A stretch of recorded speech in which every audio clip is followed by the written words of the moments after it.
Hey guys, in today's video I'm going to be showing you some new crossbreeding techniques that I've been using. So if you don't know how crossbreeding works, then I highly recommend you go check out my guide before you watch this video. In my previous guide I showed you how you could crossbreed 4 different plants to get the perfect gene.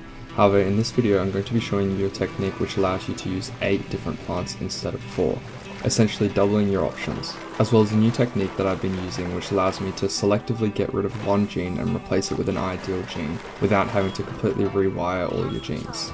Here you can see I've successfully made one with all Ys, however after testing the best one is actually 4 Gs and 2 Ys for maximum output per hour, so that's what we're going to be creating.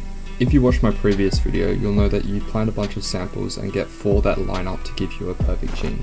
With this new technique, you can do the exact same thing, adding up all your genes to see which ones line up and which gives you a perfect gene. However, instead of using 4, you can now use 8, so it's going to be a lot easier. To do this technique where you can use 8 instead of 4, you want to plant a random seed in the middle and then wait for it to reach its first stage, which is sapling. As you can see here, mine's sped up by 60 times, but once it reaches 100%, it goes from a seedling to a sapling, and then you can start to place your good genes all the way around it. And what you'll notice is that the first middle seed will reach crossbreeding stage before any of the other ones do.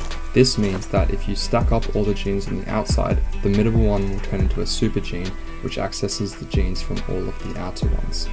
In this video I only put 4 on the outside, but if you have 5, 6, 7 or even 8 genes that stack up nicely to give you a good ultra gene, you can use that. The whole point of this technique is that you're not restricted to 4, you can have up to 8 genes on the outers to make your super gene in the middle. This technique was first showed to me by Wavey Davey, who was a viewer and a commenter of my previous video, so I'll link his YouTube down below. Okay, so from this technique we've now got a central gene which has 6 greens, but what if we want a really perfect one? Well, here comes the next technique that I've developed. This technique allows you to individually change a specific gene out of the 6 gene slots. So the first step to doing this technique is make sure you have lots of copies of your near perfect gene that you're starting off with. This is the near perfect plant that I have. It has 4 Ys, a G and an H. Pretty good, but not perfect. So what I want to change is 3 of the slots into Gs so that I can get 4 Gs and 2 Ys, because in my mind that's the perfect plant because it has the most output per hour. You can do whatever you want though. To do this technique you need to find 2 samples which have a double up in the desired gene that you want. So for example, let's say you wanted to swap one of the Ys into a G. So you need to run around in your samples looking for a double up of the G. And the good thing about this technique is that it doesn't matter what the rest of the genes are as long as there's no double ups in reds. Here I got lucky and actually got 2 doubles. So as you can see in the 3rd and 5th slot I have a double G. That means that if we apply this to our current really good plant, it'll turn into this.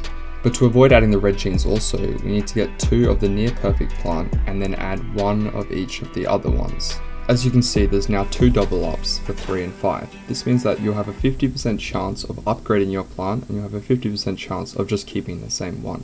So it's important to keep copies of the other genes, and then you can just keep trying this until it works in your favor. Here I place my random seed in the middle, then I place 2 of the near perfect genes on the outside, and then I also place 1 of each of the other 2 double ups, and as you can see there's a 50% chance that I'll get my upgrade, and in this instance I got the upgrade as you can see in the middle.